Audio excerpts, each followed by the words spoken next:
অভিমান অহংকার ভুলে সাধুর চরণ ধুলিতে গড়ি গিয়ে হরি নামের কৃষ্ণ নামের খেলা খেলে প্রেমানন্দে ভেসে যায়। আজকে ভক্ত সঙ্গে নামের খেলা গঙ্গার করে খেলিতে খেলিতে হঠাৎ করে গৌরাঙ্গে ব্রজের খেলার কথা মনে পড়ে গেছে। ওরে প্রিয় ভক্ত গণ সঙ্গে গৌর পৌরব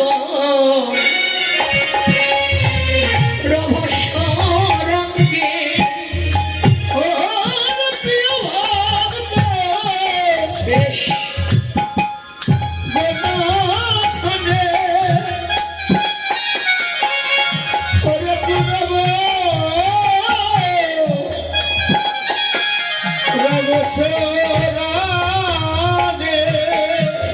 আজ প্রেমানন্দে গৌরী করিতেছে করিতেছে গেলি ও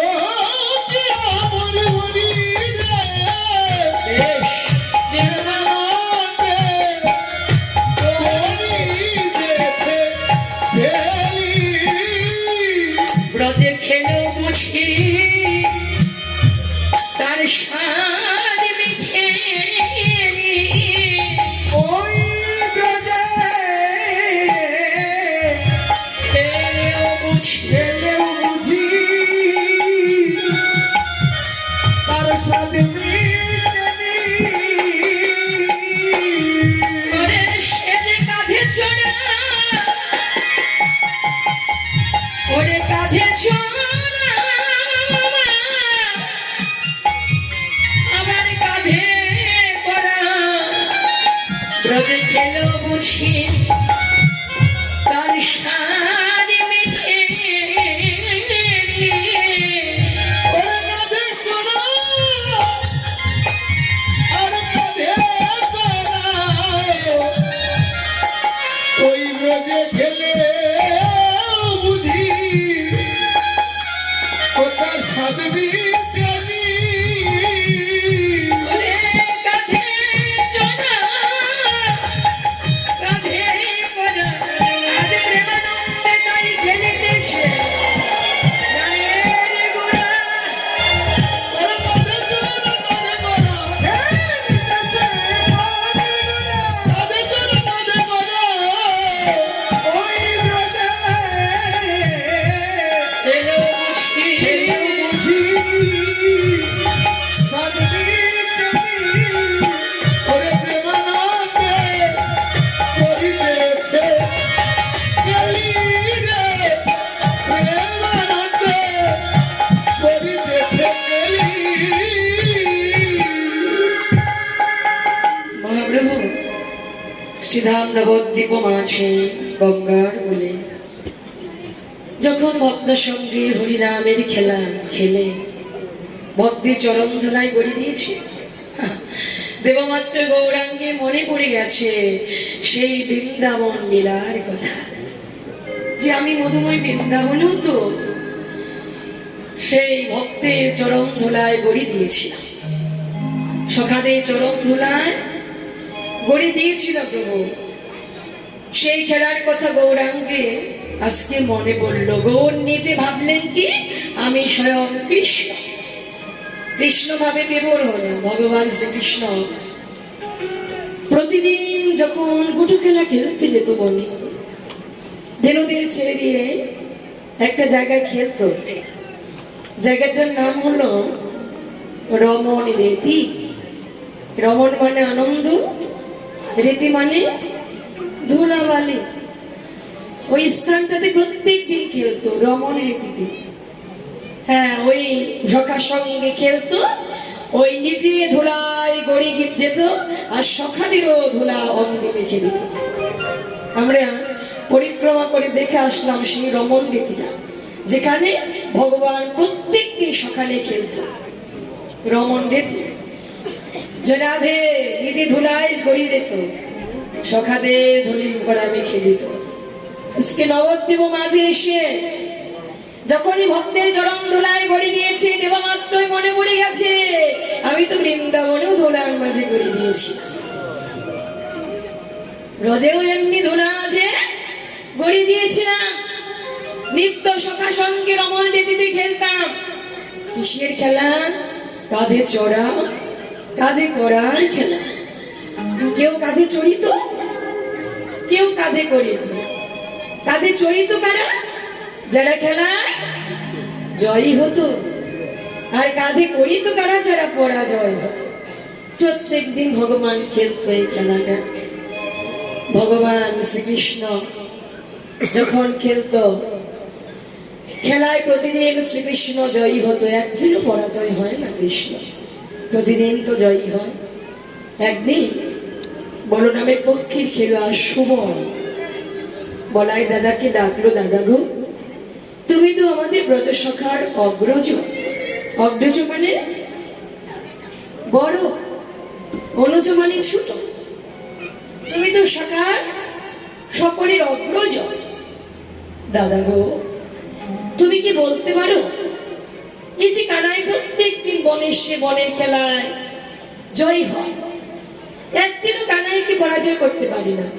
আমি প্রত্যেক দিন অনেক চেষ্টা করি, কিন্তু একদিনও কানাইকে পরাজিত করতে পারি না।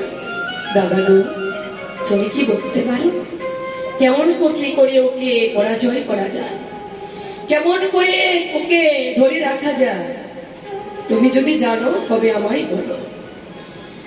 সুবলের কথা শুনে বলরাম বলল, সুবল রে ওকে তো কোথাও ধরে রাখা যায় না রে, ওকে সংসারে কোনো কিছু দ্বারাই পরাজিত করা যায় না। কিন্তু সংসার কারণে যুগে ভাগ্যে সাধু বৈষ্ণবের অপার করুণা কৃপার গুণে জগতে যদি কোনো ভাগ্যবান, যদি কোনো ভাগ্যবতী একবারও দুটি যুগল চরণ বক্ষ মাঝে জড়িয়ে নিতে পারে, হৃদয়ের অগাধ ভালোবাসা ভক্তি ভরে যদি কেউ দুটি চরণ বক্ষে জড়িয়ে ধরে, সেই ভক্তির কাছে জনম জনম হেরে থাকে। ভক্তের কাছে ভগবান কখনো জয়ী হয় না। তাহলে কেমন করে কৃষ্ণকে বাধা যায়, ধরা যায়, সেই কৌশলটা কিন্তু বলে দিল বলরাম সুবলকে, যে কেমন করে তাকে ধরা যায়, বাধা যায়। কি বললেন? শুধুমাত্র হৃদয়ে শ্রদ্ধা প্রেম ভালোবাসা নিয়ে যদি কেউ চরম দুটি বক্ষে জড়িয়ে ধরতে পারে, ভগবানকে লাভের জন্য এতটুকুই প্রয়োজন। জনম জনম বাধা পড়ে ভক্তের প্রেমের ডুরে, যারা প্রেমের ডুরে তাকে বাঁধিতে পারে, ভক্তির বন্ধনে যারা তাকে বাঁধিতে পারে, সেই বন্ধন আমার কৃষ্ণ কোনোদিন ছেদন করিতে পারে না। সেই বন্ধনে ছিন্ন করার শক্তি তার থাকে না।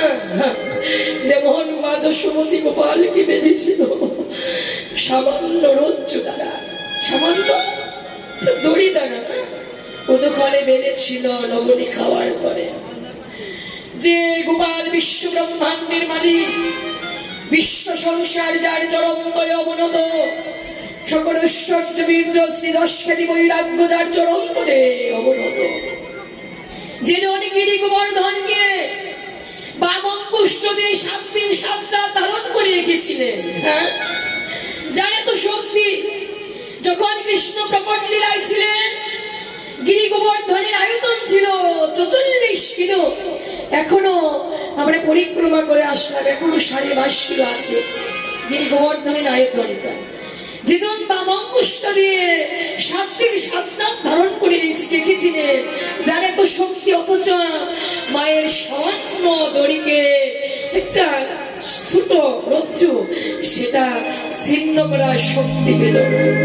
কারণ দড়িটা তো জগতের ছিল না, মায়ের বাৎসল্য শুদ্ধা ভালোবাসা প্রেম ভক্তির দড়ি ছিল। এই কারণে ছেদন করতে পারল না। জগতে যারাই তাকে প্রেমের ডুরে বাঁধে, প্রেমের বন্ধনে যদি কেউ তাকে বাঁধিতে পারে, সেই ভক্তের কাছ হতেও ভগবান কখনো যেতে পারে না।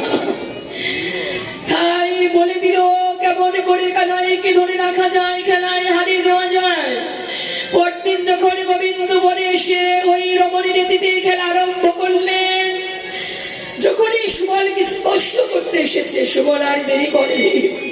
হৃদয়ের যত গাধ ভালোবাসা ভক্তি নিয়ে আমার গোবিন্দের দুটি চরণ বক্ষ আছে জড়িয়ে ধরেছে। আমার ভগবান সচ্চিদানন্দ সেখানে দাঁড়িয়ে আছে। আস্ত তিনি তার ভক্তের কাছে ধরা পড়ে গেল। যেই দিন হতে সুবলের কাছে ধরা পড়লো, সেই দিন হতে বনে এসে বনের খেলায় জয় হয় না।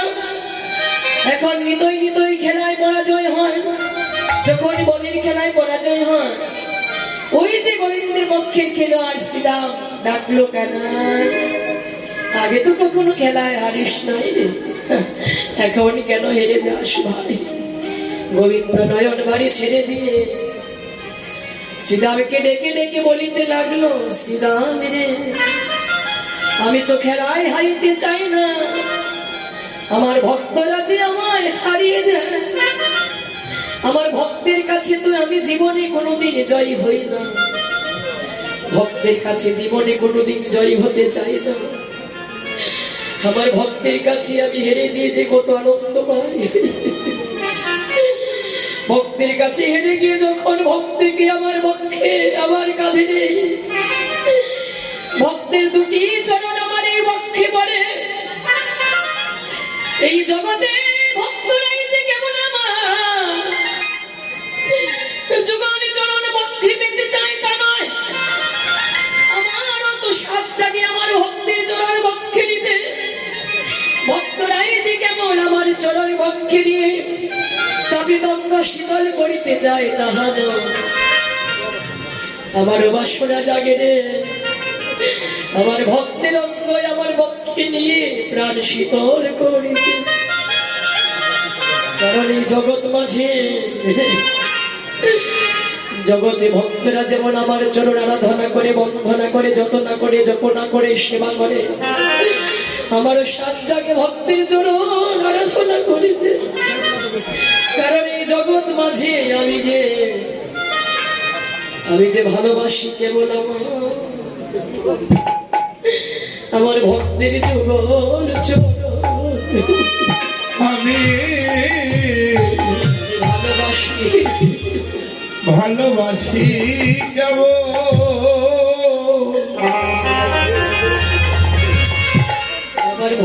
আমার ভক্তের যুগল চরণ, শুধু এ যুগে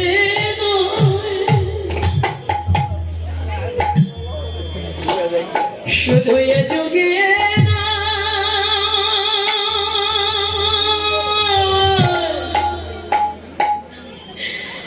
যুগে যুগে আমি ভালোবাসি কেমন আমার ভক্তের যুগল চরণ। শুধু এ যুগে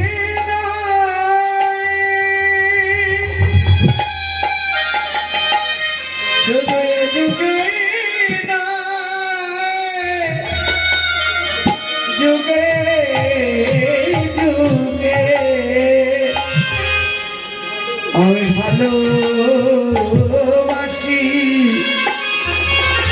আমার ভক্তের যুগল চরণ।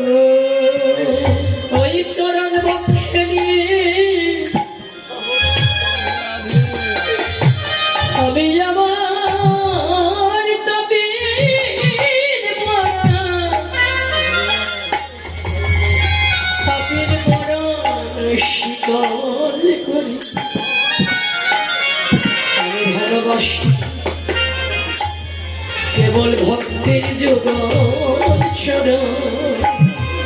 ওই চরণ বক্ষে নিয়ে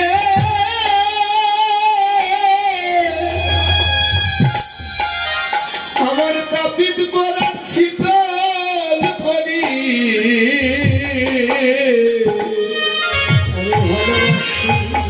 আমি ভালোবাসি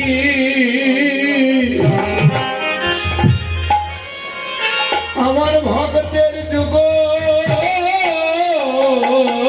চরণ। জগতে কোথায় ঠাই করে থাকে রে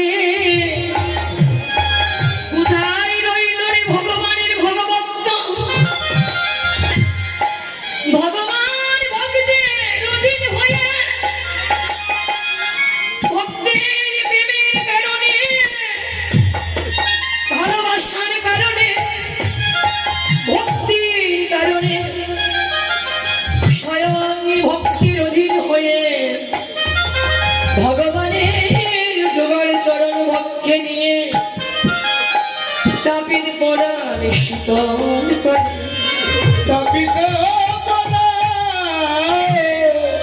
শীতল শীতল করে ভগবান নিজে ভক্ত অঙ্গ পরশ করে তারে তাপিত অঙ্গ শীতল করে শীতল করে শুধুমাত্র ভক্তের ওই কান্তি হৃদয়ের ভক্তি প্রেমের গুণে ভগবান সেই ভক্তের কাছে বিকৃত হয়। ভক্তরা চিরতরে ভগবানকে আপন করে কিনে নেয়, ক্রয় করে। ভগবান কি করে? সেই ভক্ত অঙ্গ পরশ করে নিজে ধন্য হয়। সংসারে ভক্তরাই যে ভগবানের সঙ্গ পেতে চায় তা কিন্তু নয়।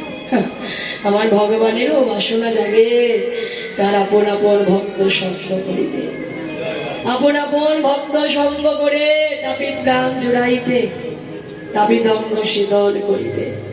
নবদ্বীপ মাঝে এমন অনেক দৃষ্টান্ত মা।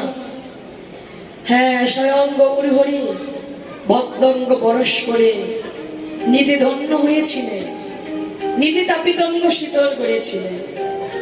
সনাতন গোস্বামীর সঙ্গে মহাপ্রভুর যখন মহামিলন হয়, যখন মহামিলন হয় দেখে বৈষ্ণবত্ব বলে। মহাপ্রভু তো সর্বত্র বৈষ্ণবত্বেরই শিক্ষা দান করেছি, সারা জীবন ভোগ নয় শুধু ত্যাগের শিক্ষা দান করেছি।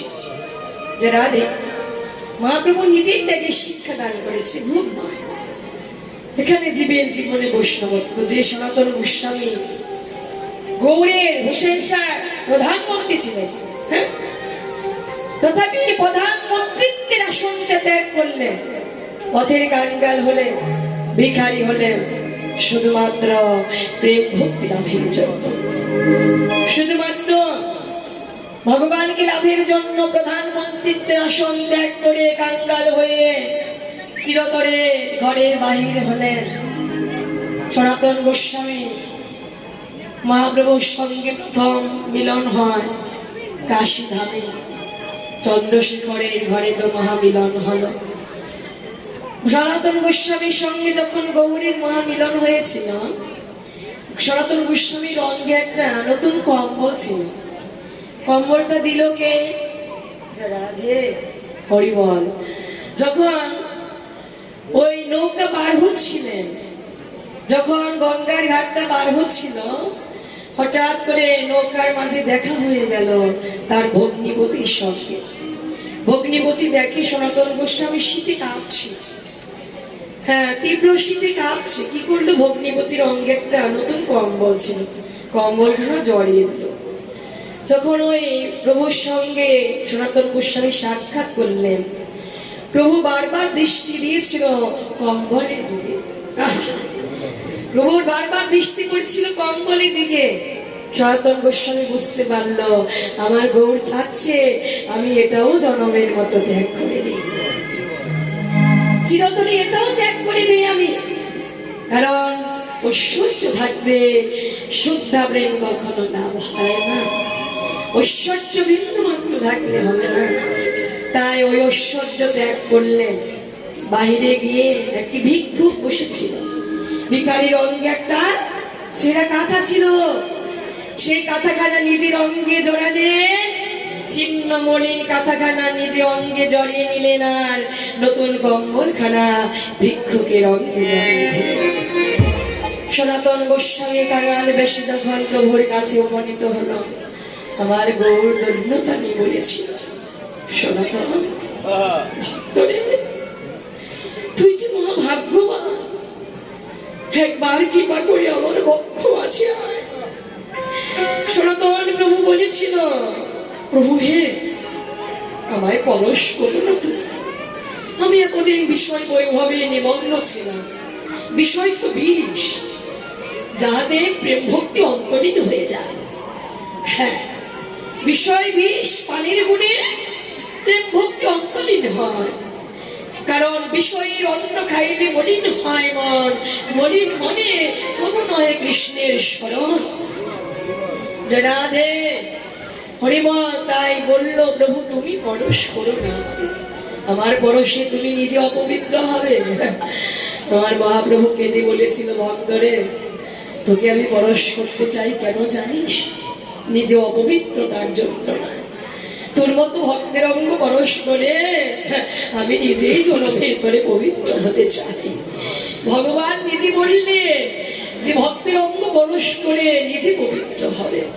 হ্যাঁ সনাতন, তোর মতো ভক্ত সুদুর্লভ, শুধু দুর্লভ নয়, সুদুর্লভ। তোর মতো ভক্তের অঙ্গ যারাই পরশ পাবে তাদের চিরতরে কৃষ্ণ প্রেম ভক্তি হৃদয়ে হবে। তোর মতো ভক্তকে যারা দর্শন করবে নয়নে, তাদের নয়নে সার্থকতা মিলবে। তোর মতো ভক্তের অঙ্গ যারা এই জগতে এই সঙ্গ করিতে পারবে তাদের জীবন ধন্য হবে। তোর মতো ভক্তের চরণ সেবা যারা দান করিবে তাদের হস্তে সার্থকতা মিলবে রে।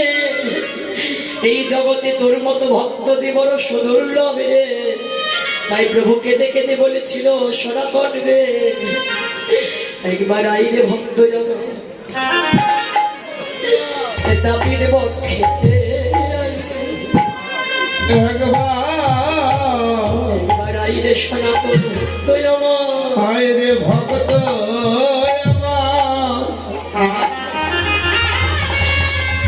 আমার পক্ষে আয় রে। ভক্তরে আমি যে তোর শীতলঙ্গ, তোর শীতলঙ্গ সে পরশি করব। একবার আইলে ভক্ত